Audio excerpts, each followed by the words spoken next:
What is going on, Media Kingdom? So today I'm coming to you guys with another reaction. So today we're going to be reacting to Wendy's press conference. So if you guys don't know, of course, if you're hiding under a rock, you may have not known.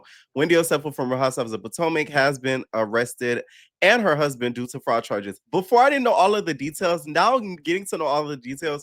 Wendy's fucked. Like she's royally screwed. I don't know what in her right mind would make her do this. And the reason why I'm blaming her solely, it's because Wendy put him up to do it. They did it together. Don't get me wrong. He still signed and still did the calls. But Wendy, it was Wendy's idea because for him to tell her and email her, hey, any more items to add to the list of items that we lost, that we can say we lost, that gives that, hey, she's the mastermind, and I'm going to the mastermind and ask the mastermind what are the next steps to do. So, Wendy, you should be a damn shame to yourself. I don't get what would make her do this. You have young kids. You don't have grown kids out the house. You're not an empty nester. So for you to do something like this, it's selfish to me. And it goes to show you that you cannot look up to everybody that's on the internet or on television thinking that they're rich and have it all, because most of the times they do not. They end up doing fraud, they scheme, they plot, they lie.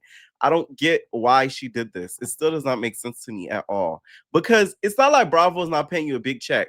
This is what her fifth season, I think, fifth or sixth season, and you're OG now. You're considered an OG. So you're making big bucks versus some other people that are new coming on, like a Stacy, that are not making the most, or a Kiana, who, her being on the show still low-key don't make sense to me. You know what I'm saying? So it's like, for you to have done this, it's greed. So that's why I don't feel a whole lot of sympathy for her. Once again, I don't want to see a black person going to jail, but it's sort of like you had it coming to you, babes. All right. So they held a press conference, which a lot of people felt like, oh, they're picking on her because they have a press conference. No. When a lot of people are inquiring things to the media, from the media to law enforcement, what they do is just have a press conference so they could air out everything all at once, so they don't have to answer to each media outlet individually. So you'll be able to get all the information through this press conference once they do that. So this is protocols that for anybody, really. This isn't just, special pertaining to her. I think a lot of media outlets reached out because it's Wendy, y'all. We did not think she would do something like this. This is somebody who does politic work and political commentary on CNN, HLN, all these networks. So it's like, why the fuck would you do this? Because now, what it makes me, this is why I said in my video that I first did that I'm disappointed. I'm disappointed in you, because now you're gonna have people that you have worked with, your counterparts, saying, see, that's what they do. And I'm not talking about African. A lot of you guys are trying to push this Nigerian African thing. Y'all need to stop doing that. I'll key at it a little bit, but y'all need to stop. Because at the end of the day, her white counterparts are not looking at her as African. They're looking at her as black. So her white counterparts are going to say, oh my God, that's what they do. They lie, they steal, they scam. So that's the part that's disappointing to me.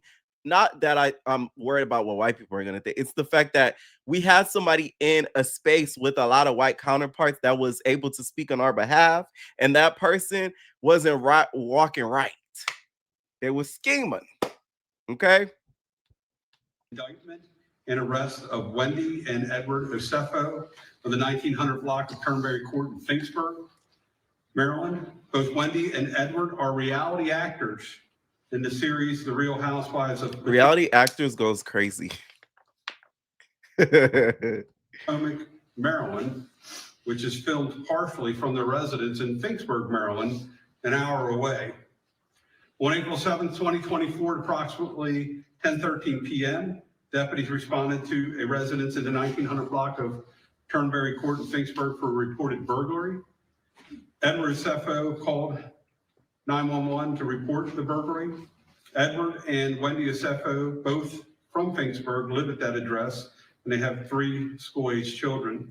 They reported that their home had been burglarized sometime between April 2nd and April 7th of 2024 while they were on vacation in Jamaica. The house would have been vacant at the time with no one's house sitting. No one had a key to the residence, according to the Osefos. The Osefos claim that designer handbags and jewelry valued at more than $200,000 were missing from the primary residence bedroom upstairs. Responding patrol deputies handled the burglary according to policy and made contact with investigators with my major crimes unit to assist because of the dollar amount that was stolen. Crime scene investigators came to the scene the night of the report to process the scene for fingerprints, DNA, and anything of evidentiary value. And while I'm there, I want to thank the state police. They actually responded, and the superintendent of the state police, Colonel Butler, I want to thank him for working with us on the case and providing resources. It should be noted that the residence does have interior and exterior surveillance cameras. None of the cameras picked up any motion or indication. Okay, so I made a comment on a community post, right? I made a community post on the Evidence Entertainment channel, and I said that Dorit and PK should be investigated as well, which I still stand by. But somebody commented, they said at least they were smart enough to have the actual robbers. I said, no shade. That's another thing too that kind of fucks them up, because how you gonna get robbed with nobody robbing you? Like, y'all couldn't have got, your mom gonna go up in there with a ski mask on and be like, I'm robbing your house, like something like that. Like, come on, there's just so many holes in this story that they could have easily got caught, that it's like, what made you think you were gonna get away with it to begin with? That's what is like mind-boggling to me. It doesn't make any sense. It does not at all. It makes no sense whatsoever. Like, what in her mind thought, like, oh, like, you know what I'm saying? Like, they're never gonna catch us. You could have at least went for like 30K, 50K, 40K, something way lower. 450. Some of the people working for the government don't even make that a year. What makes you think that like you getting that money isn't gonna be flagged? A breach inside of the house. Cameras also did not pick up any suspicious activity outside of the residence during the time the Osefos were away from the residence. Detectives also checked surveillance cameras from neighbors. No evidence of a break-in or suspicious activity was noted at the Osefos' residence. Patrol deputies and detectives found no signs of forced entry or physical evidence of a burglary, such as footprints, fingerprints, or any entry point. The Osefos alleged that the burglar came in through a second-story window into the master bedroom. There was no evidence inside the residence that someone made an attempt to get into the residence through that particular And another window. thing too, if they were going to enter in through a second-story building, wouldn't there have been footage of them climbing a ladder? Unless they're fucking Spider-Man and they're able to like attach themselves to the building and go. I don't know, Wendy. Maybe you should have hired somebody to assist you with this. Sometimes you can't do everything on your own. See, like y'all, my Evidence Entertainment blog, all those posts you've been seeing, that's not even me. It's my assistant Bree. Shout out to Bree. I love you, Bree. Sometimes you gotta hire people to do things for you. Like, you gotta pay them. This is an instance, babe. Maybe you should have paid somebody to act like you're getting robbed. That way they may have not looked at everything so in depth. I don't know. Evidence indicated that anyone attempted to enter the house. The bedroom upstairs where the theft occurred was ransacked. The mattress was thrown off of the bed onto the floor to give an indication that a burglary did occur. Initial responding deputies again called our investigators because of the high dollar amount that was stolen. After the initial report, following days, we made contact with 3 separate insurance companies that the Osefos used to insure their property, which is common with this loss, that this type of loss, that detectives actually communicate with insurance companies to share information. In the days following the initial report, the Osefos contacted detectives several times to provide additional information about the alleged burglary, evidence, and missing items. They also reported the loss to their insurance company. Again, the Osefos alleged and claimed that just over $200,000 in items were stolen from the burglary. Weeks after the alleged burglary, detectives discovered Mrs. Osefo had posted photos on social media wearing jewelry that matched items she had reported stolen, specifically a diamond anniversary band. Detectives were provided receipts by the Osefos for the loss of items that they had purchased dating as far back as 2018. On those receipts were email addresses. We had become suspicious that this was a false claim. On those receipts were email addresses, which detectives authored search and seizure warrants that they could access both the Osefo's email accounts to attempt to acquire more evidence. The emails provided additional evidence that indicated this was a fraudulent claim, specifically Edward's communication with Wendy, and I quote, "Are there additional high-value items we can add to this inventory list? I'm trying to get the total to exceed $423,000, which is our policy maximum." Girl, like this the part that makes us lose sympathy in this situation. It's the greed. Like that's a lot of money. Fuck. Like, oh my god. Let me tell y'all, I'm gonna put this in more of a simpler term so people can understand the magnitude of how much money that is. You know that RuPaul's Drag Race? It's a show that they got drag queens competing for I think more than 10 weeks, 2 months. I think they filmed for like 2 months. They're in pain. They gotta change clothes. Mind you, these are men, most of them. Some of them are T-girls. You know, putting on clothes, putting this, putting that for like a month or two, right? Competing. In the end, guess how much they get? $100,000. I think now recently they just now started giving them $200,000. And you wanted to get that off of just losing some shit? Man, it just don't make no sense. Like, what was she thinking going into doing this? And I'm still seeing that it's Wendy that, to me, you know, is the one that came up with the master plan. Over the next several months, detectives worked diligently to verify the information provided and to locate the reported stolen property. It was later confirmed that Mrs. Osefo had returned several of those same items valued at over $20,000 to the place that she originally purchased prior to the alleged burglary. We can see as far back as 2018 and several items that had been purchased in 18 and receipts supplied to the insurance company, only those items had been returned to the purchaser or to the store that she purchased them from during the window in 2018 of the return policy. Meaning if it was a 90-day return policy back in 2018, she actually returned those items within that 90-day period. Those receipts were supplied to us, and those receipts were supplied to her insurance company and were alleged by the Osefos to be stolen in the original burglary. Based on a thorough investigation conducted by detectives in my office in coordination with the Carroll County State's Attorney's Office, it became clear that the Osefos had fabricated the burglary and filed a false report and attempted to fraud their insurance company. On October 29th, 2025, the case was presented to Carroll County Grand Jury, which returned indictments against both Edward and Wendy Osefo on multiple counts of fraud and false reporting. Both individuals were located and taken into custody at their Turnberry Court address on the afternoon of October 9th, yesterday, by the Carroll County Sheriff's Office detectives. Deputies executed a search and seizure warrant at the residence during the arrest, an additional 15 items. And you know what's sad? The people that I feel extreme sympathy for is the kids. These kids are extremely young. I watch Potomac, although I don't review it. I do cover it on Hollywood Hot Topics.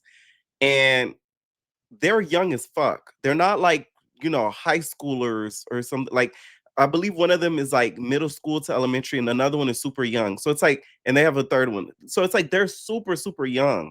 So hopefully they weren't home when this arrest was made, because that would be traumatizing to them. Imagine both your parents getting taken out of their house in handcuffs and you don't even know why. And you don't even know if they're going to come back. Like, that's what I feel bad for.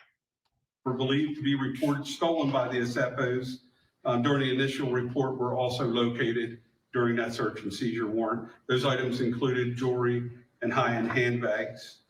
The Osefos were booked into the Carroll County Detention Center and later released on $50,000 bonds, or with $50,000 bond. Real quick, I'd like to acknowledge the work that my office did, Detective Richie Harbaugh.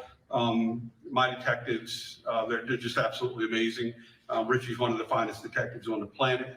High praise for him. Also, the Carroll County State's Attorney's Office, Mr. Shoemaker, Mr. Culver, and Melissa Hockensmith is who handled the case for the State's Attorney's Office. And y'all cast the shade that he threw in the beginning, child. He said that they don't live in Potomac. He said they live an hour away, approximately. I said, ooh, you're shady. You know what I'm saying? They go all... One thing about white folks, they gonna always make sure to find a way to make you look lesser than. I'll tell you that much. Okay. There's been working with us diligently on this case. I'll now turn it over to the state's attorney if he has some comments, and then we'll answer any questions you guys may have. Okay, good afternoon. In response to the various media inquiries that I've gotten today in connection with this, Child, he gives me very much Mr. Ratburn. He gives me very much the evil guy that used to always try to ruin the day on The Simpsons. He gives me Dr. Doofenshmirtz. Okay, Wendy, you are in trouble, bitch. matter, I've indicated to everybody, and I want to emphasize it again, as a threshold matter, that all persons are presumed innocent until proven guilty in a court of law. So I want to get that out front. As the sheriff indicated yesterday, the defendants were indicted by the grand jury for Carroll County in connection with Wendy Osefo. It was 7 counts of insurance fraud, 8 counts of conspiracy to commit insurance fraud, and 1 count of false statement to a police officer. They posted bail this morning. So also, in addition to what the sheriff alluded to a few moments ago, I'd like to note that the investigation in this matter, and I certainly want to give props to Detective Harbaugh, who worked in close proximity with my Deputy State's Attorney, Melissa Hockensmith, in connection with this matter. But the investigation determined that on April 8th, 2024, the Osefos initiated 3 separate insurance claims for the alleged burglary and theft that occurred at their residence. And those were against Travelers Insurance, Jewelers Mutual Insurance, and Homesite Insurance Company for their alleged losses. Mr. Osefo gave recorded statements to 2 of the insurance companies regarding a list of stolen items. He was also asked whether any of the items on the list had been returned, which he denied. He was asked if he had other insurance, but failed to disclose to Homesite and Jewelers that he was also making a claim with Travelers for a... And you know what's crazy too? Wendy done had a man call. That's what's the crazy part about it. Wendy's like, honey, get on the phone and return that call. Because another thing that he did too that got him caught up, he had said, oh no, first he called, he was like, oh no, we're not missing this band, this ring or whatever. And then he called back, he's like, actually, no, I don't think my wife had the ring during the trip. I think that's stolen too. That's another thing that got them a big red flag. Homesite Insurance, both Edward and Wendy signed a sworn statement of loss, which was notarized. The total amount of loss claimed on the sworn statement of loss was $2,500 for the damage to the building itself and $450,000 estimated for contents and personal property. He included an inventory of reported stolen items along with receipts for the purchase of most of the items on the inventory. That claim was denied due to the failure to disclose the policy with Travelers. And in the original claim submitted on April 8th, 2024 to Travelers, Edward is alleged to have confirmed that he and his wife were wearing their anniversary bands when the loss occurred. However, Edward called Travelers on April 10th, 2024. See, that's what he got caught And up. said he needed to update their claim, stating that his wife's gold diamond anniversary band was missing.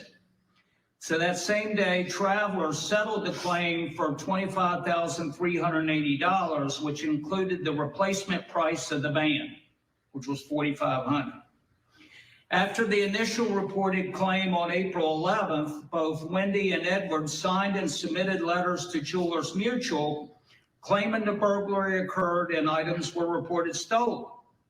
At the request of Jewelers Mutual, the Osefos provided an initial list of 57 stolen items. Included on the list was Wendy's gold anniversary band that was reported in the Travelers claim. On April 27th. See, this is the level of greed that got them caught up. Because the thing, okay, let me tell you something about America. A lot of people commit scams and they do what I call jouets, okay? If you're from South Low, you know what I'm talking about. Like, they do certain things, but the people that don't caught, and y'all, this isn't coming from experience because I do everything by the paper. They shade. Y'all know me. I'm not trying to go behind bars. No. But the problem with them is they did like a double dipping. So the people that be doing crimes like this and don't get caught is because they don't double dip. They do it very slick and they do it very particular, and they make sure they don't double dip so it can't be traced back to them. And they do it to where it's not in excess. The problem was Wendy, she did it in excess. And I'm not excusing it, and I'm not saying they should have did it. I'm saying they're dumb because how could you think that you doing it in such excess that you wouldn't have gotten caught? Second, Edward was interviewed during a recorded call and did not make any mention of the jewelry claim or payout with Travelers. So essentially, I know that the burden will be on my office to show that Edward and Wendy conspired to make fraudulent statements and provided misleading information in support of making the 3 insurance claims for financial gain. I'd also note that some folks may view insurance fraud as an innocuous crime since it only affects insurance companies. That's certainly not true. Insurance fraud affects all of us in the form of increased premiums that we all bear, so we take those offenses very seriously. Thanks. What do you got? Anything? What was it that initially made you suspicious again? Can you describe what was it that, I mean, was it when your officers went and saw no damage to the house? Clearly the media person wasn't fucking listening. He just said it. Duh, they fucking made multiple claims of the same shit getting stolen. Hello? Through different insurance companies. That's how they got caught. You can't say, hey, can I get money from State Farm for this car? And then you got Geico. You say, can I get money for this car too? It's the same car. How the fuck that's gonna work? No. That's what it made the red flag. Or was it when they started digging into this more? I think a little of both, because we had responded there with patrol deputies, which is customary for a response like that. But when patrol deputies got there and started walking around and looking at the evidence, they immediately called investigators who showed up at the scene, primarily because it was a dollar amount issue. But when deputies got there, they started digging into the house a little bit. And as good cops do, and detectives like them, were a little suspicious when they got there, but they started working it like a traditional burglary. So they were treating it like it was a real burglary.